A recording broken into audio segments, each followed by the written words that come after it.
I'm sure EA and Bioware were really expecting Dragon Age the Veilguard to be a smashing success because it's part of an established franchise. It had a massive marketing campaign, but it hasn't gone particularly well for them. And now, of course, we have Journos melting down over the fact that it hasn't been some mega hit because we have Aftermath made up of ex-Kotaku employees saying the Dragon Age review controversy shows how much YouTube and Twitter have poisoned video game discourse. I have a few different things to show off, but before I get into the topic, if you enjoy the content I create, check out the links in the description, join the community in my live streams, and consider supporting through Patreon or YouTube memberships. Now, in order to work for an outlet like Kotaku, The Gamer, Polygon, you have to really have a certain mentality, and all of these ex-employees definitely have not been able to let it go because this is an Aftermath article, which of course is made up of ex-Kotaku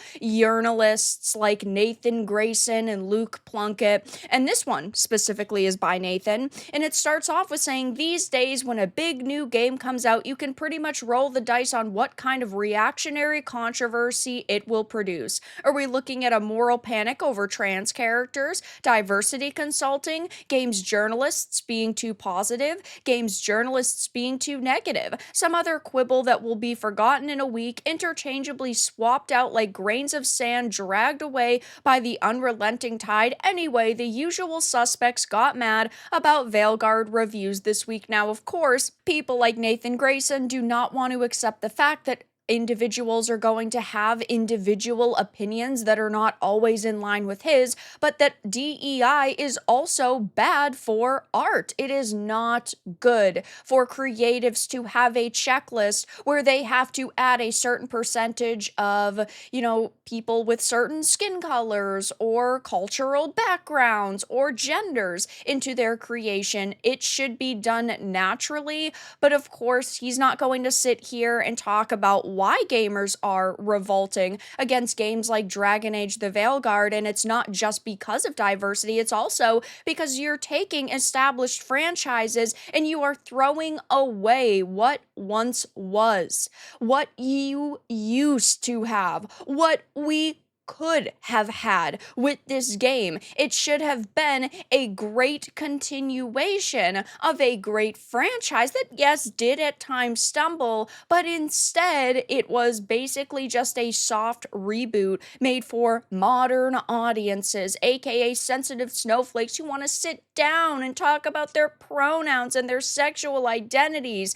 Okay, that is not what people want out of a fantasy dragon game. Why are you using modern terms like transgender and non-binary? We should be able to have a video game that is simply fun, first and foremost, instead of being some kind of lecture, instead of its contents being preachy, and unfortunately, Dragon Age the Veilguard has not gone over well. Now, of course, he talks about how you should listen to their podcast episode, but his criticism basically boils down to content creators and social media users not just shutting up and consuming product. He says thanks to, the algorithms prioritization on YouTube and Twitter, this is how a growing number of people engage with video games. Plenty of normal people still manage to tune it out, the hours-long rants and conspiracy theories, but at what point does this rancid flavor of brain rot go from a vocal niche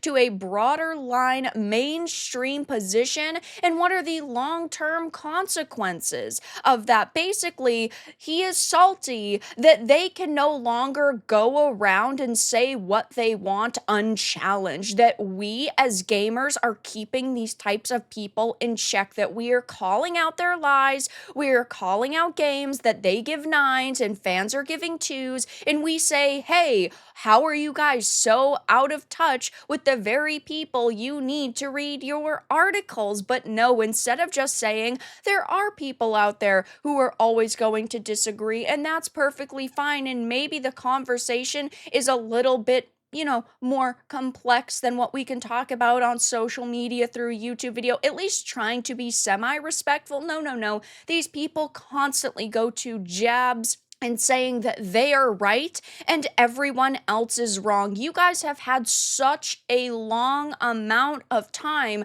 where gamers have believed you blindly, where gamers did not question you and your bad reviews or your hit pieces on the gaming industry. And now that gamers are finally speaking up, whether it is content creators like myself or people who might simply be just watching this video and sharing posts from their favorite content creators, people like Nathan here cannot accept the fact that with every single video that a channel like mine uploads, they become more and more irrelevant. That gamers are not just looking at critic scores and they are buying or not buying titles based on that, but they're doing their due diligence, they're doing their research, they're looking at multiple sources, they have multiple people they go to listen to.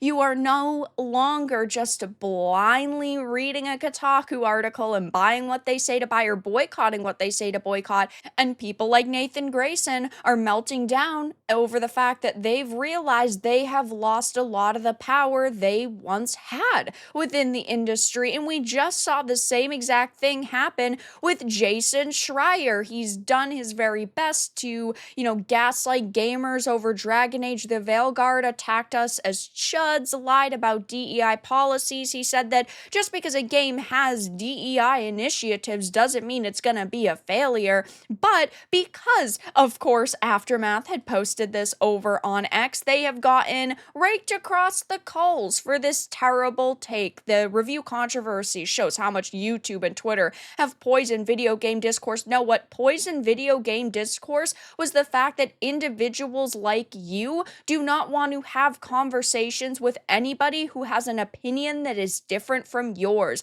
You cannot have a conversation with these types of people. And when you see the Nathan Graysons and Jason Schreiers calling you chuds and ists and phobes, how do they really expect you to react except for defending yourselves and also the video game industry? These people don't care about the industry becoming healthier. They only care about making money through it, which of course is just not the mentality that gamers want to support. But because they posted this over on X, they are now getting roasted. If you believe it's been poisoned, you have to believe it's been poisoned on both sides. It isn't poisoned just because you on a personal level disagree. Legitimate grievances don't go away because someone on the internet you don't like also has a negative opinion of said game. It became poison when review sites started taking money from publishers to push their games. Now nobody can trust you. Yeah, this is a major problem in the industry. Is how are you supposed to trust people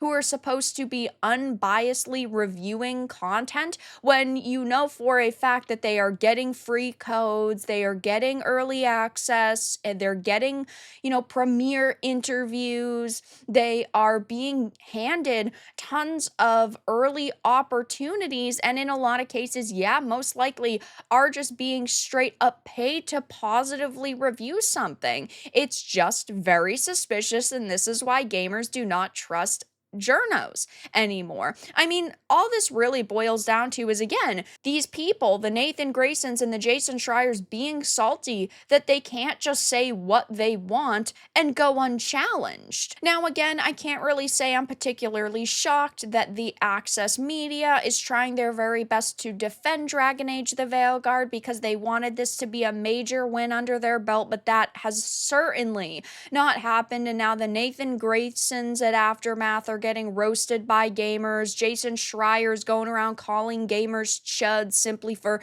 daring to criticize this product. And I'm sure over the next couple days, we're going to see even more Access media meltdowns. But for now, that's all that I really had to discuss in this video. Let everyone know your thoughts in the comments below. If you enjoyed this, give it a like, and if you didn't, give it a dislike. I appreciate your support either way, but I'll talk to you all again in the next video really soon.